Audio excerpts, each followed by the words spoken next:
क्या आपके खेत, प्लॉट या गांव में पानी की कमी है और आप सोच रहे हैं बोरवेल करवाने की?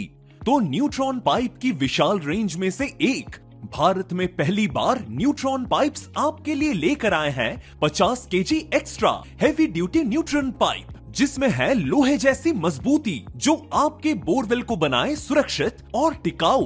बोरवेल के लिए दमदार समाधान। बोरवेल हो या एग्रीकल्चर, न्यूट्रॉन पाइप्स करते हैं हर जरूरत को पूरा। किसान से लेकर इंजीनियर तक हर किसी का भरोसा, मजबूती, टिकाऊपन और विश्वसनीयता का सिर्फ एक ही नाम, न्यूट्रॉन पाइप्स।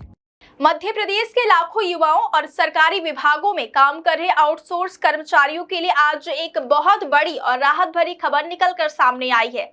क्या प्रदेश में बिचौलियों का राज खत्म होने वाला है? क्या अब कर्मचारियों को उनके हक का पूरा पैसा बिना किसी कटौती के मिलेगा? जी हाँ, मध्य प्रदेश की मोहन यादव सरकार आउटसोर्स भर्ती और वेतन प्रणाली में एक ऐतिहासिक बदलाव की तैयारी कर रही है। वर्षों से शोषित हो रहे कर्मचारियों की मांगों पर अब सरकार ने अपनी मुहर लगाने का मन बना लिया है। दरअसल मध्य प्रदेश सरकार प्रदेश में आउटसोर्स कर्मचारियों की भर्ती के लिए एक पारदर्शी और डिजिटल सिस्टम लागू करने जा रही है।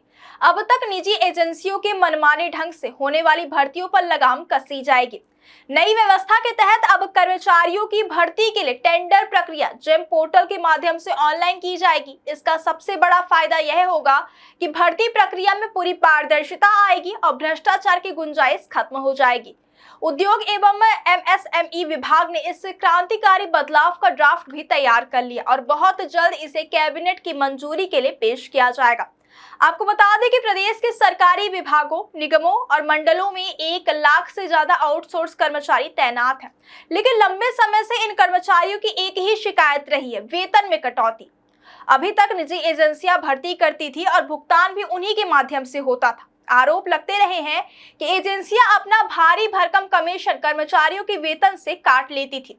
रीवा में स्वास्थ्य विभाग की भर्ती हो, ग्वालियर में कर्मचारियों का प्रदर्शन हो या विदिशा में सीधी पेमेंट की मांग, इन सभी विवादों ने सरकार पर दबाव बनाया कि सिस्टम को बदला जाए। अब सरकार डिजिटल इंडिया की तर्ज पर बिचौलियों को बाहर का रास्ता दिखाने वाली है। आइए विस्तार से समझते हैं कि इस नई व्यवस्था के लागू होने के बाद जमीन पर क्या-क्या बदलने वाला है। डीबीटी, अब कर्मचारियों का वेतन किसी एजेंसी के पास नहीं जाएगा, बल्कि सीधे उनके बैंक खातों में ट्रांसफर होगा, यानी जितना काम उतना पूरा दाम। नियमों की सख्ती होगी। ईपीएफ, ईएसआई और श्रम कानूनों का पालन करना अब अनिवार्य होगा। कोई भी एजेंसी इन सामाजिक सुरक्षा लाभों से कर्मचारियों को वंचित नहीं रख पाएगी। कमीशन पर लगाम लगेगी। नई नीति में एजेंसियों द्वारा अवैध कमीशन या अतिरिक्त फीस लेने पर सख्त रोक का प्रावधान है। शिकायत निवारण तंत्र, अगर फिर भी किसी कर्मचारी को समस्या होती है तो शिकायतों के समाधान के लिए एक अलग से प्रभावी सिस्टम बनाया जाएगा।